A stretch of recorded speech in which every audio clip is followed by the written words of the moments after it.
বিসমিল্লাহির রহিম। আসসালামু আলাইকুম রহমতুল্লাহ বারাকাতুহু।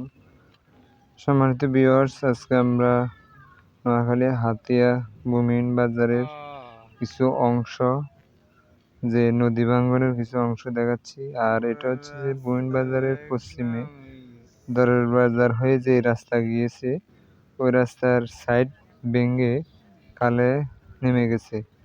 কারণ অতিবৃষ্টি আর পানির স্রোতের কারণে রাস্তার একটা সাইড নিচে নেমে গেছে, অলরেডি পুরোটাই ভেঙে গেছে। এখন সবাই অর্থায়নে আবার এটা ইনশাল্লাহ তৈরি হবে, এরকম একটা প্রস্তুতি নেওয়া হয়েছে। আর আমরা এখন যাচ্ছি ভূমিহীন বাজার। এটা ভূমিহীন বাজারের সাইডে যেই পশ্চিমে যে রাস্তাটা গিয়েছে, ওই রাস্তার অংশটা খালের প্রচুর স্রোতের কারণে ভেঙে গেছে। এইখানে আপনার বরফ মিল আছে। আর এটা হচ্ছে যে বুমিন বাজারের পর যে পোল আছে, এই পোলের একটি অংশ, এক সাইডে যে মাটি, কিছু অংশ মাটি সরে গেছে অলরেডি। এটা হচ্ছে ভূমিহীন বাজার, খুবই ঐতিহ্যবাহী বাজার। এখানে মানুষ এখান দিয়ে জনতার ঘাট হয়ে যায়, অনেক জায়গায় ঘোরার জন্য যায়। ভূমিহীন বাজার একসময় অনেক বিশাল ছিল, এখন নদী ভাঙ্গনের কারণে কিছুটা সংকীর্ণ হয়ে যাচ্ছে। এটা হচ্ছে ভূমিহীন বাজার কেন্দ্রীয় মসজিদ, অনেক পুরনো, সরের আমল থেকে। এটা ভূমিহীন বাজারের মধ্যে সবচেয়ে বড় মসজিদ ছিল এটা, এখন ফাঁকা করে অনেক বড় করা হয়েছে। আর এটা হচ্ছে কালাদুরের দিকে যে রোড গিয়েছে, রাস্তা গিয়েছে বেড়িবাঁধ বলে, ওটা এই রাস্তাটা যে সেটা বাংলাদেশ পানি উন্নয়ন বোর্ড স্বর্ণঙ্গলিয়া ফোল্ডার। এই রাস্তাটা এই কিছুদিন আগে তৈরি করা হয়েছে, কিন্তু রাস্তাটা অতিবৃষ্টি হওয়ার কারণে রাস্তার সাইডগুলা সরে যাচ্ছে। পুরো রাস্তাটাই এরকম।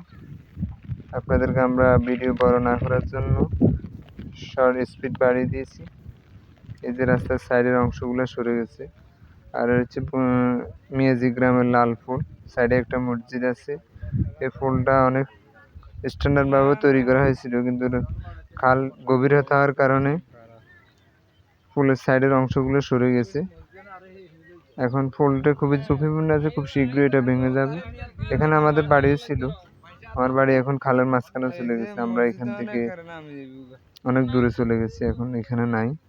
এটা দেখার জন্য আসলাম, দেখতেছি অবস্থা খুবই বেহাল। এখানে মানুষের জীবনযাত্রার মান খুবই সংকীর্ণ হয়ে গেছে।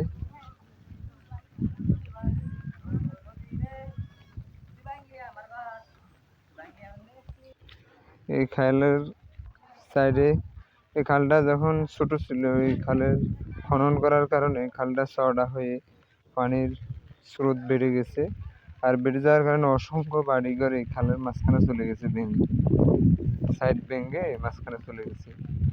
আমরা আসলে এই খালটা উপকারের সাথে করেছি, কিন্তু ক্ষতির পরিমাণ বেশি। বিশেষ করে নদী অঞ্চলে, চরাঞ্চলে যে মানুষগুলা খালের সাইডে ছিল, সকল বাড়ি সব ভেঙে গেছে। এটা হচ্ছে মিয়াজি গ্রাম লালপুর। এখানে আশপাশে অনেক বাড়িঘর ফাঁকা করেই করা হয়েছিল, কিন্তু ফাঁকাগুলা ভেঙে গেছে। এই যে এইখানে আমার বাড়ি ছিল, আমার বাড়ি এখন বর্তমানে নাই, এক জায়গায় ভেঙে মাঝখানে চলে গেছে আমার বাড়ি। সাইডে একটা ফাঁকা ঘর ছিল, ওই ঘরটা ভাঙে যাওয়ার কথা আছে। এই যে ফুলের অবস্থা দেখুন, পিলারের ঘর থেকে ফুলে চলে গেছে। এখন আমরা যাচ্ছি জনতার ঘাট হয়ে, বুমিন বাজার হয়ে দক্ষিণে জনতার ঘাট। জনতার ঘাট এটা নদীর ধার, নদী অনেক দূর ছিল, এখন জনতার ঘাট ভেঙে বুমিন বাজারে খুব নিকটে চলে আসছে মেঘনা নদী। এই যে নদী কীভাবে প্রচণ্ড স্রোত এবং বৃষ্টি, নদীর পানির স্তর অনেক বেড়ে গেছে এবং প্রচণ্ড বাতাস, এই নদীটা খুবই ভাঙতেছে। এই যে প্রচুর স্রোত, রাস্তার মেন রাস্তার জনতা বাজার হয়ে যে রাস্তাটা আছে, এই রাস্তাটা নদীর গর্ভে বিলীন হয়ে যাচ্ছে। এই যে দেখেন কোকন গাছগুলা ভেঙে ভেঙে পড়েছে। এখানে একটা কালভার্ট আছে, এই কালভার্টটা এখানে চলে নদীতে চলে যাচ্ছে অলরেডি।